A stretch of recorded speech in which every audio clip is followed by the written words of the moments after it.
Hello everyone, अपने next lecture में हमको स्टार्ट करना है अपना गैल्वेनिक सेल्स।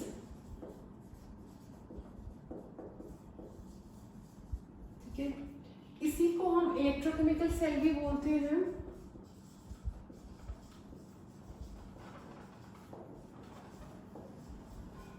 ठीक है, और इसी को हम वोल्टाइक सेल भी बोलते हैं। ठीक है, एनसीईआरटी में ये तीनों नाम दिए गए हैं गैल्वेनिक सेल के। ज्यादा हम गैल्वेनिक सेल बोल देते हैं, और इसके अंदर भी हम डेनियल्स सेल की स्टडी करने वाले हैं। इसके बारे में हम टोटली पढ़ेंगे, एकदम अच्छे से पढ़ेंगे। बाकी फिर जितने भी हमारे सेल्स होंगे, ठीक है, वो पूरे गैल्वेनिक सेल में आते हैं और सेम तरीके की ही स्टडी रहेगी। ठीक, तो पिछली क्लास में हमने देख लिया था कि गैल्वेनिक सेल्स के अंदर क्या होता है। थोड़ा सा इस साइड ब्रीफिंग कर लेते हैं। केमिकल एनर्जी इलेक्ट्रिकल एनर्जी में कन्वर्ट होती है, spontaneous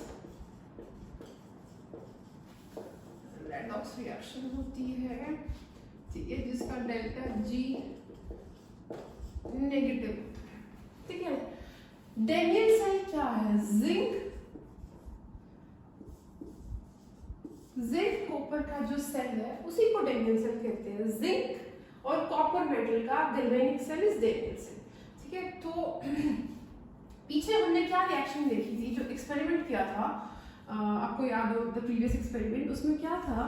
zinc plus copper sulphate redox reaction दिख रही है जो हमारे पिछले एक्सपेरिमेंट में हुई, वही है। बस जिंक सल्फेट बना था प्लस कॉपर। ठीक है, ये हुआ था। और एक्सपेरिमेंट में क्या हुआ था? एक सिंगल वेसल में रिएक्शन हुई थी, तो वो क्या थी? एक डायरेक्ट रिएक्शन थी। ठीक है, उसने जो एनर्जी रिलीज की थी उसको हम यूज नहीं कर पाए थे। अभी हमने ये जो एनर्जी डेल्टा जी नेगेटिव जो रिलीज की है सिस्टम ने, वो एनर्जी हमने यूज करनी है। बस ये करना है और इसी से हो जाएगी हमारे सेल की डिजाइनिंग। ठीक है, तो ये सब था briefing. It was in the previous lecture only. अभी इस लेक्चर में हमने पढ़ना है पूरा हमारा गैल्वेनिक सेल। तो गैल्वेनिक सेल के बारे में ये रिएक्शन होनी है हमारे डेनियल सेल के अंदर, यही रिएक्शन होनी है। ठीक है, और अब हमने पढ़ना है इस पूरे सेल को। ठीक है, तो पहले समझते हैं कैसे होगी। चलो पहले हटा देते हैं। इतना सब हो गया, इसको हम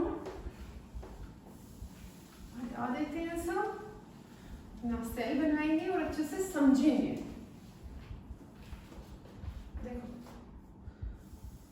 अब हम रिएक्शन को एक वेसल में ना करके अलग अलग कर देते हैं। इसको मैं इधर से हटाती हूँ, इधर डाल देती हूँ।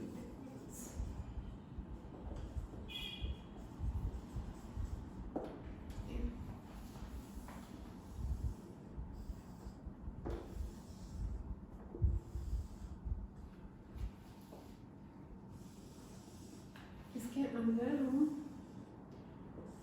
जिंक डालते हैं। This is zinc. देखो, मैंने आपको जब इलेक्ट्रोड्स पढ़ाए थे तब बताया था कि इलेक्ट्रोड को कैसे डिजाइन करते हैं, कैसे बनाते हैं। एक किसी मेटल का इलेक्ट्रोड लेते हैं, उसको उसी मेटल के इलेक्ट्रोलाइटिक सॉल्यूशन में डाल देते हैं। ठीक है, तो यहाँ पे हम क्या करेंगे? जिंक रोड ली है तो यहाँ पे ZnSO4 का एक्वस सॉल्यूशन लेते हैं। ठीक है, उसमें इसको डिप कर दिया। ऐसे ही हम अपना कॉपर का इलेक्ट्रोड बनाएंगे और इसको कॉपर सल्फेट में डिप कर देंगे। This is copper sulphate aqueous. This is copper. ठीक है, अब हमने अपनी जो रिएक्शन देखी थी उसको थोड़ा यहाँ लिख लेते हैं। ठीक है, क्या थी हमारी reaction? Zinc plus copper sulphate क्या दे रहे हैं? ZnSO4 plus copper. ये रिएक्शन हो रही है। ठीक है, ये है हमारी ओवरऑल रेडॉक्स रिएक्शन। ठीक है, अभी यहाँ पे हम अपनी ऑक्सीडेशन हाफ रिएक्शन लिख लेते हैं।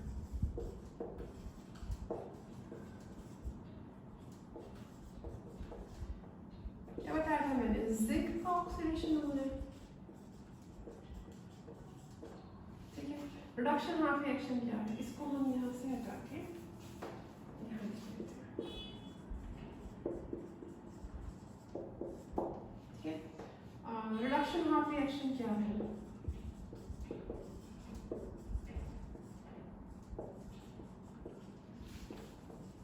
is given, oh sorry,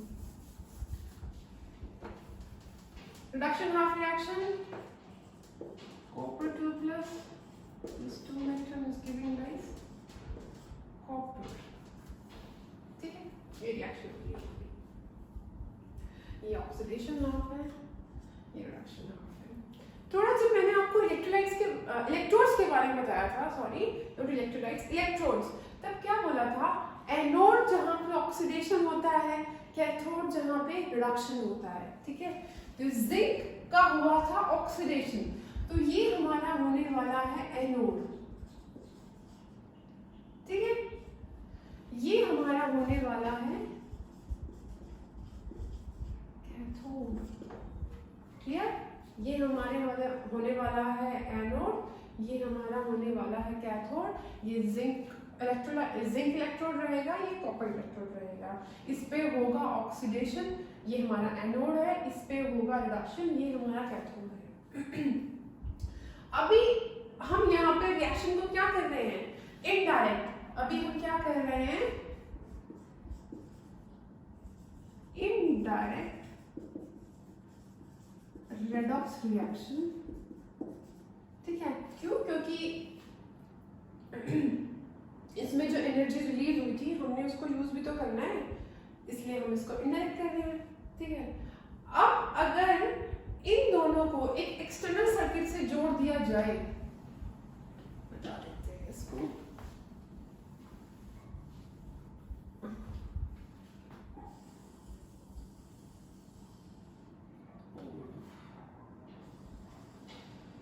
ठीक है, हमने एक एक्सटर्नल वायर के थ्रू, कंडक्टिंग वायर के थ्रू इसको जोड़ दिया।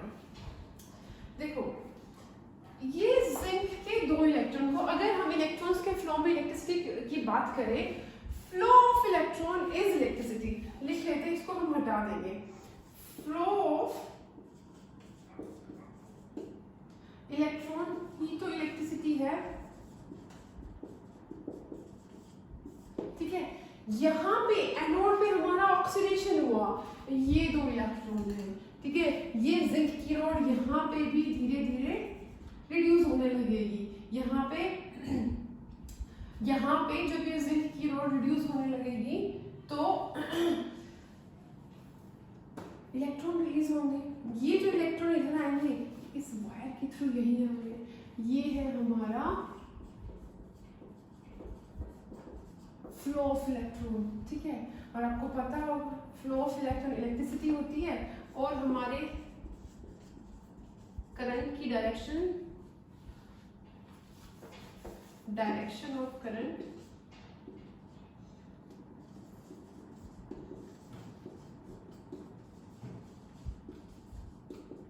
Is opposite to whom? Flow of electron. ठीक है, इलेक्ट्रॉन इस डायरेक्शन में फ्लो कर रहे हैं, तो करंट की डायरेक्शन हमारी इस साइड है। ठीक है, ये तो मैंने, क्योंकि हमने रेडॉक्स रिएक्शन पढ़ी हुई थी इसलिए आपको बता दिया। ठीक है, इस इलेक्ट्रोड पे क्या होने वाला है, ठीक है, ये सब आप लिख लेना, बाकी अब मैं इसको हटा देती हूँ बिकॉज अभी हमने बहुत कुछ करना है यहाँ पे। देखो, ये है हमारा ऑक्सीडेशन हाफ रिएक्शन और ऑक्सीडेशन हाफ इलेक्ट्रोड और ऑक्सीडेशन हाफ सेल या एनोड हाफ सेल। ठीक है, ये है हमारा रिडक्शन हाफ सेल। ठीक है, लिखो इस साइड जहां पे मैंने एनोड लिखा है वहां पे मैं लिख देती हूँ ऑक्सीडेशन हाफ सेल। ठीक है, एनोड हाफ सेल। और इस साइड हमारा ये जो है वो क्या है,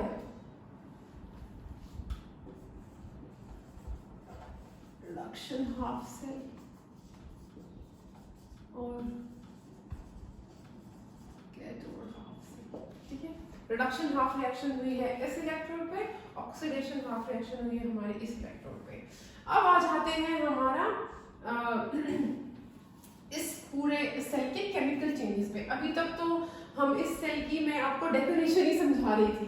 ठीक है, देखो हुआ क्या, जब जिंक रोड को हमने डिप किया तो वही इसका ऑक्सीडेशन हुआ था, जिंक का ऑक्सीडेशन हुआ, जिंक के Zn2+ के आयन सॉल्यूशन में आए और जो इलेक्ट्रॉन इसने रिलीज किए वो इस इलेक्ट्रोड पे आ गए, ऐसे इधर। ठीक है, ये इलेक्ट्रॉन्स फ्लो करके इधर आ रहे हैं हमारे कॉपर के पास, क्योंकि अब कॉपर को रिड्यूस करना है। ठीक है, ये ऑक्सीडेशन हो गया इसका, ये इलेक्ट्रॉन इधर आके इस इलेक्ट्रोड पे इस सॉल्यूशन के अंदर जो कॉपर 2+ था उसको अपने पास बुला रहे हैं और उसको रिड्यूस करके इलेक्ट्रोड के चारों तरफ चिपका दे रहे हैं।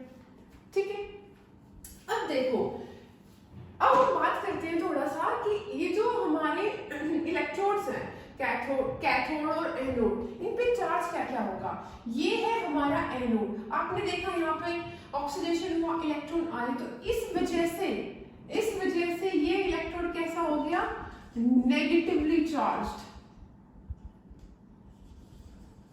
देख रहे हो कितनी देर के बाद हमने चार्ज की बात की है। अभी तक हमने अगर एनोड कैथोड की बात की तो ऑक्सीडेशन रिडक्शन की बात की। ठीक है, कोई हमने चार्ज की बात नहीं की, जो चार्ज आया वो बता दिया, उसकी डेफिनेशन में नहीं था कि चार्ज। डेनियल सेल के अंदर एनोड पे नेगेटिव चार्ज आता है, गैल्वेनिक सेल्स के अंदर हमेशा एनोड पे नेगेटिव चार्ज रहेगा। ठीक है, लेकिन इलेक्ट्रोलाइटिक सेल में ऐसा नहीं होगा, उसका हम बाद में देखेंगे, पहले हम ये देखते हैं।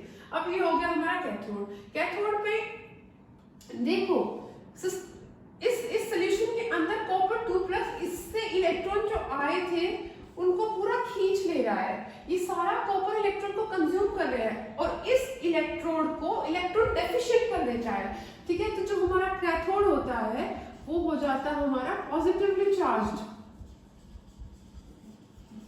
क्लियर, यहाँ तक ये नेगेटिवली चार्ज है, ये पॉजिटिवली चार्ज है। क्यों? क्योंकि यहाँ पे इलेक्ट्रॉन ऑक्सीडेशन की वजह से आए थे। ठीक है, इधर सॉल्यूशन में Zn2+ आ गया और जिंक जो मेटल थी यहाँ पे उसने अपने इलेक्ट्रॉन यहाँ पे रख के Zn2+ को सॉल्यूशन में उतार दिया, ये रोड इलेक्ट्रॉन रिच हो गई। अब ये इलेक्ट्रॉन फ्लो करके यहाँ पे आते हैं और इस रोड पे क्या होता है, ये कॉपर 2+ को अपनी साइड अट्रैक्ट करती है और ये कॉपर 2+ इसके सारे इलेक्ट्रॉन्स को विड्रॉ कर लेता है और इस रोड को इलेक्ट्रॉन डेफिशिएंट बनाता है। ठीक है, ये रोड है नेगेटिवली चार्ज, ये है पॉजिटिवली चार्ज। ठीक है, इसके अंदर क्या हुआ, इसके सॉल्यूशन के अंदर Zn2+ आए जा रहे हैं।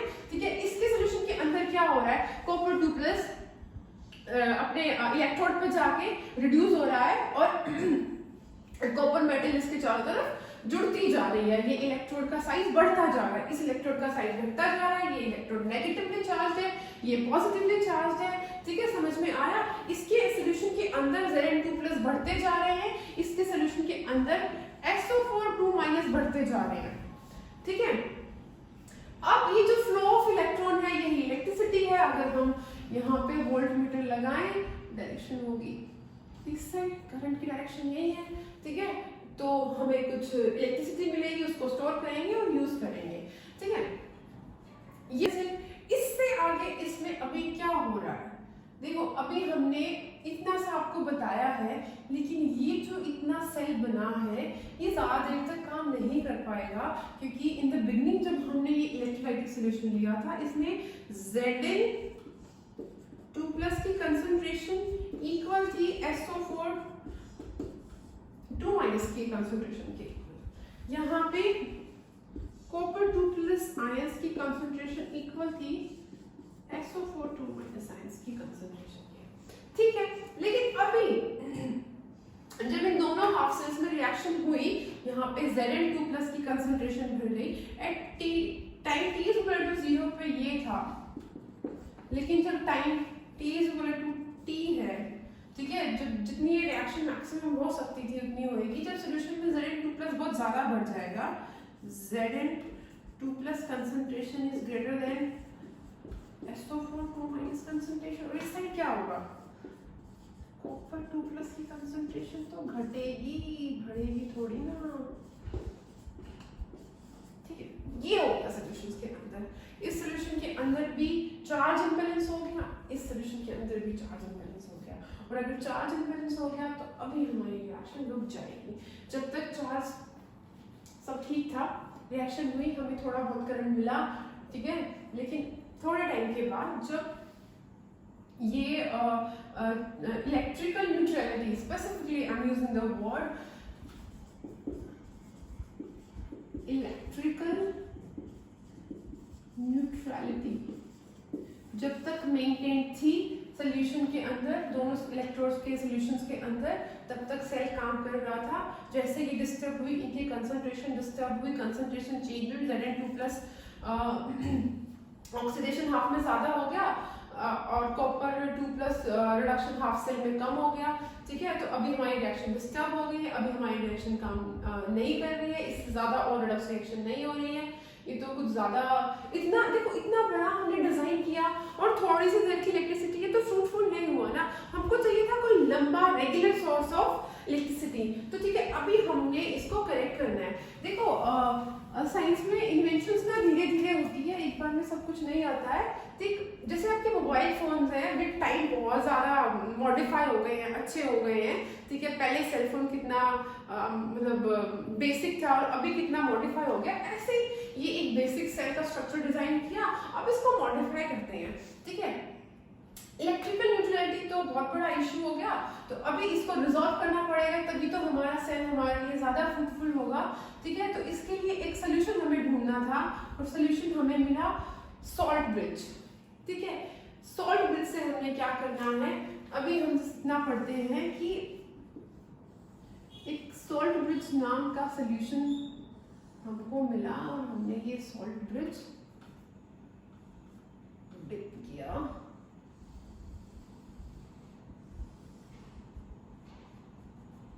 इधर, ठीक है, ये है हमारा नेमिक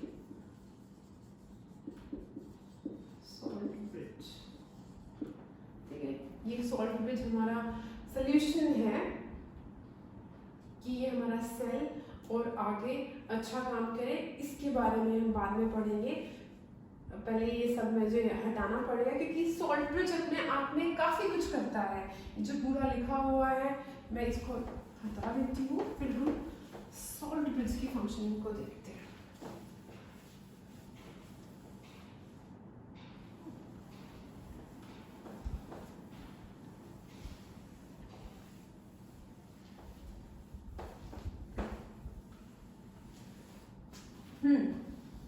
हमारे इधर हाफ सेल में Zn2+ की कंसंट्रेशन ज्यादा थी SO4 2- की कंसंट्रेशन से। इस हाफ सेल में हमारे कॉपर 2+ की कंसंट्रेशन कम थी SO4 2- की कंसंट्रेशन से। ठीक है ना, क्लियर था हमारा। ठीक, इस सोल्यूशन के अंदर पॉजिटिवली चार्ज ज्यादा है, इस सोल्यूशन के अंदर नेगेटिवली चार्ज ज्यादा है और हमने इसमें रिड्यूस कर दिया सॉल्ट ब्रिज। अब ये सॉल्ट ब्रिज क्या काम करता है, देखो नाम ही इसका है salt bridge.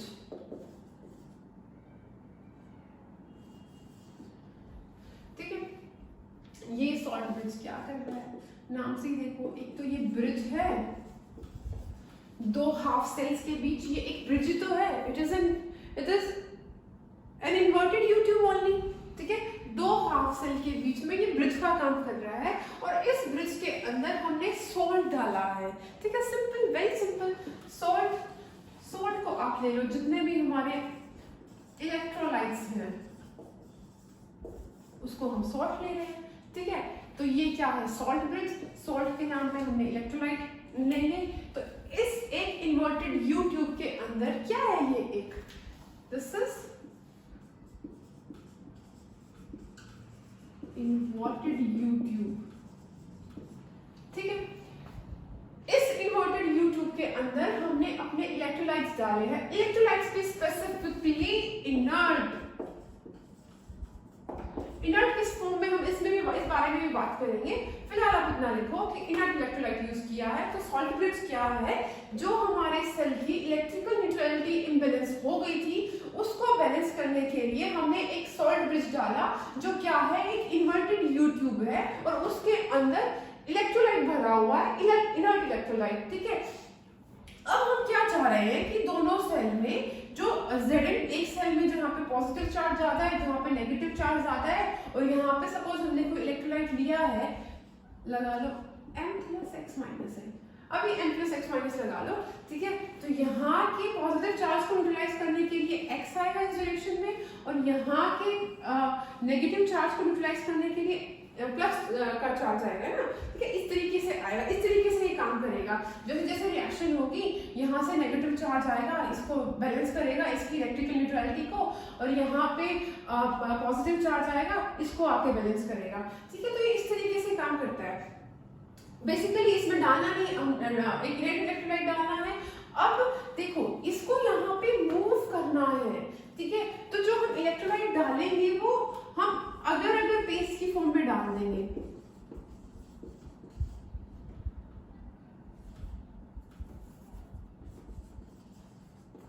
Paste of electrolyte या इनर्ट इलेक्ट्रोलाइट।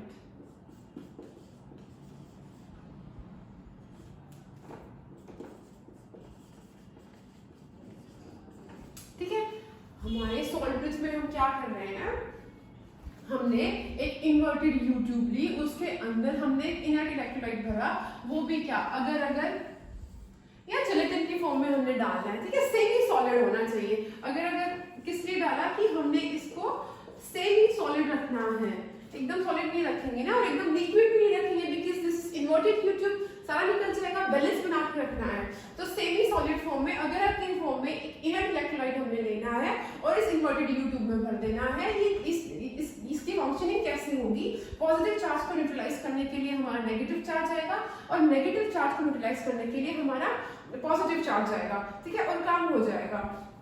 ये नेगेटिव चार्ज इधर Zn2+ के पॉजिटिव चार्ज को न्यूट्रलाइज करेगा, और इधर ये। अब हम बात करते हैं कि जो हमने बोला इनर्ट इलेक्ट्रोलाइट, उसके बारे में क्या, इनर्ट इलेक्ट्रोलाइट क्या, जो इलेक्ट्रोलाइट इसमें भर रहे हैं वो किस बिहाफ पे भरेंगे। देखो, क्योंकि हम डेनियल सेल की बात कर रहे हैं, तो हमारे यहाँ पे KCl अच्छे से काम करेगा। ठीक है, Cl इस सोल्यूशन में आएगा, ZnCl2 बनाएगा। देखो क्या होगा, ऑक्सीडेशन हाफ सेल में डाल लेते हैं अपनी line, Zn2+ plus chlorine ion आ रहे हैं, 2 क्लोरीन आयन, ZnCl2 बन गया। ठीक है, अब ये जो ZnCl2 बना है, हमने तो बोला था इनर्ट होना चाहिए, लेकिन ये तो रिएक्शन हो गई, पर ये भी एक्वस सॉल्युबल होता है, आयनिक है ये। इस सॉल्यूशन के अंदर अब क्या रहेगा, Zn2+ की ZnCl2 Zn2+ plus 2Cl ionic form में रहेंगे ऐसे। ऐसा नहीं है कि ZnCl2 कुछ बन के नीचे सॉल्यूशन के नीचे PPT फॉर्म में आ जाए। इस साइड क्या होगा, सल्फेट था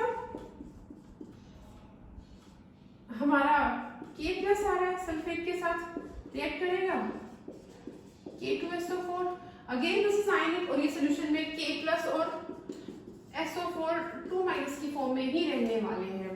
ठीक है, ये हो गई हमारी रिडक्शन। हमारे इस हाफ सेल में क्या रिएक्शन होगी सॉल्ट ब्रिज डालने के बाद, और इधर इसमें क्या होगी, ये रिएक्शन नहीं कह सकते हम। बेसिकली ये सॉल्यूशन इसको सॉल्यूशन भी ये न्यूट्रलाइज ही कर रहे हैं, और जो ये नए सॉल्ट्स बन रहे हैं ये भी वाटर सॉल्युबल है, तो ये कोई डिस्टर्बेंस नहीं करते। ठीक है, तो जब हम इनर्ट इलेक्ट्रोलाइट को सेलेक्ट करते हैं, तो हम क्या चीज देख के सेलेक्ट करते हैं और उस बारे में बात करेंगे। डेनियल सेल के अंदर ये हुआ, ठीक है, ये स्पेसिफिक ये केस था। अगर हम डिफरेंट इलेक्ट्रोलाइट्स इलेक्ट्रोड अगर हम लेंगे, जैसे यहाँ पे जिंक और कॉपर इलेक्ट्रोड था, ठीक है, तो हम जो इलेक्ट्रोलाइट को डालेंगे, इलेक्ट्रोलाइट को वो किन कंडीशंस को देखते हुए डालेंगे, थोड़ा उस बारे में बात करते हैं। ये थी इस केस में हमारा इनर्ट इलेक्ट्रोलाइट क्या होगा और क्या रिएक्शन करेगा। ठीक है, ये पूरा हो गया। अब हम थोड़ा सा देखते हैं इनर्ट इलेक्ट्रोलाइट के बारे में, इधर ही आ जाते हैं।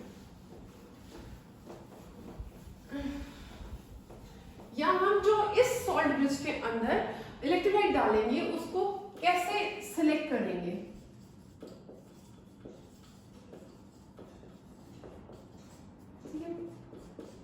देखो, सबसे पहले मैंने बताया था कि पॉजिटिव जो हमारा कैटायन है उसको इस साइड आना है, हमारा एनायन है उसको इधर आना है, दोनों साइड चार्ज न्यूट्रलाइज करना है। तो जो हमारा इलेक्ट्रोलाइट के रेस्पेक्टिव आयन है उन आयंस की मोबिलिटी होनी चाहिए, अच्छी होनी चाहिए, ठीक है। The respective ion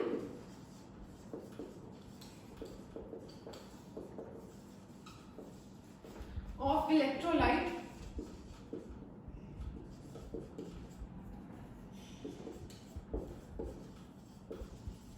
should have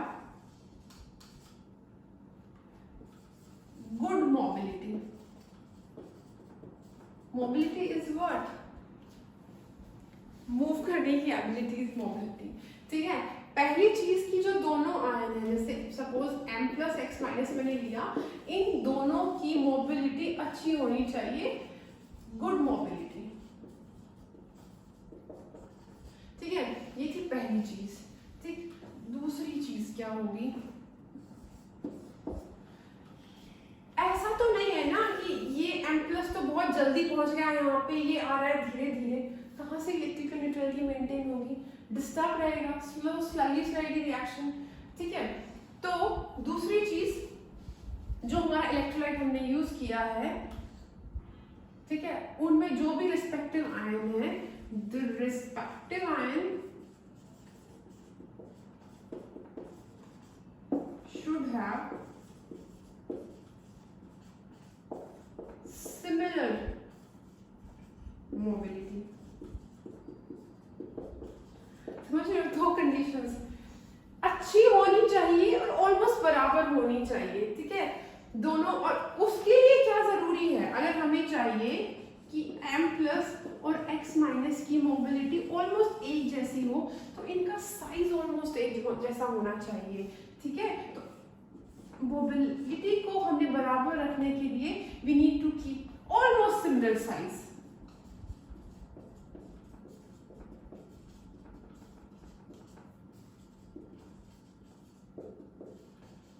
ठीक है। इन दोनों का साइज ऑलमोस्ट सिमिलर होना चाहिए। तो यहाँ पे हमने NaCl लिया, लेकिन अगर इस जगह हम NaCl लेते तो साइज डिफरेंस इतना ज्यादा हो जाता कि इनकी मोबिलिटी इफेक्ट हो जाती, इसलिए यहाँ पे KCl तो सुटेबल है लेकिन NaCl नहीं है, ठीक है। और क्या था, हाँ, और ठीक, ये दो बातें आई कि इनर्ट इलेक्ट्रोलाइट के अंदर ये दो चीज तो होनी चाहिए, ठीक है। अब एक चीज और आते हैं कि जो हमारा इनर्ट इलेक्ट्रोलाइट हमने बोला वो रिएक्ट नहीं करना चाहिए। अगर हम जिंक रोड की जगह सिल्वर की अगर रोड रखते हैं, ये दो बातें क्लियर हैं। अब हम यहां पे लिखते हैं,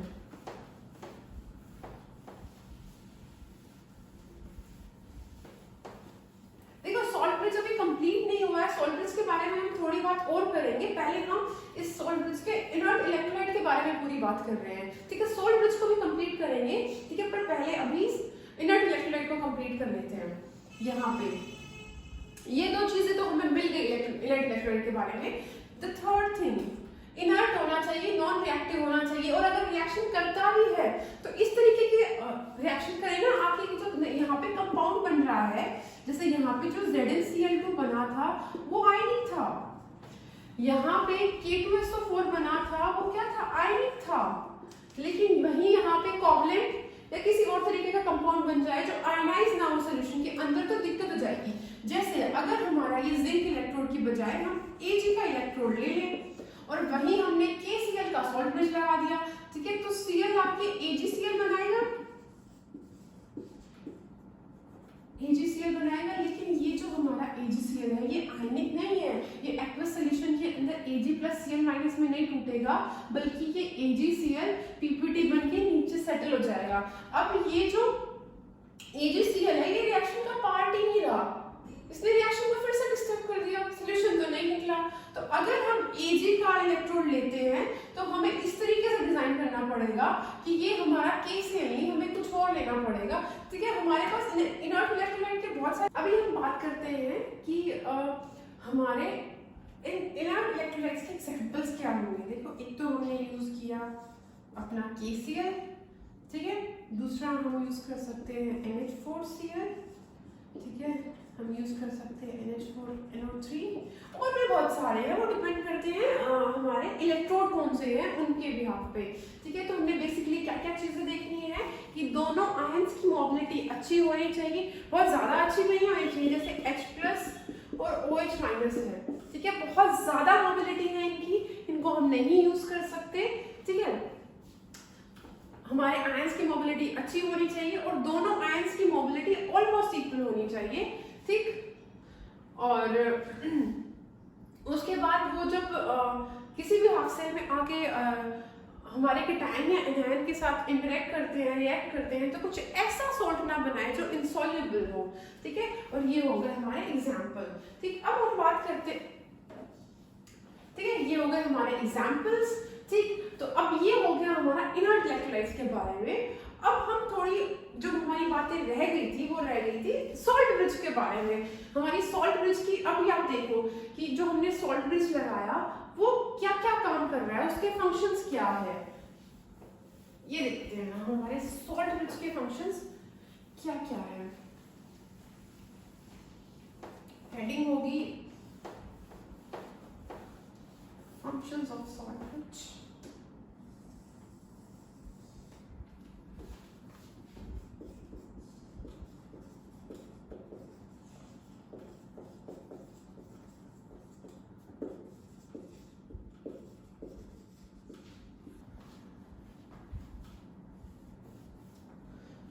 फंक्शंस ऑफ सॉल्ट ब्रिज के बारे में बात करते हैं, तो हमारी पहला फंक्शन क्या होगा, it completes the internal circuit of the cell. ठीक है, सेकेंड हमारा क्या होगा, क्या कर रहा है, it maintains the electrical neutrality of both the half cell।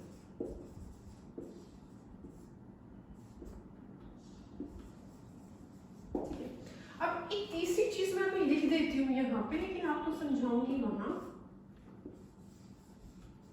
It eliminates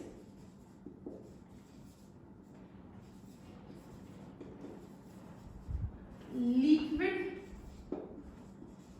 junction potential specifically in concentration cells। ठीक है, जब हमारे सेल या तो जो हमारा ये पूरा सेल बना है या तो ये एक ही वेसल में हो या फिर हमारा कंसंट्रेशन सेल होता है, तो दोनों लिक्विड के आयंस के बीच देखो होता ही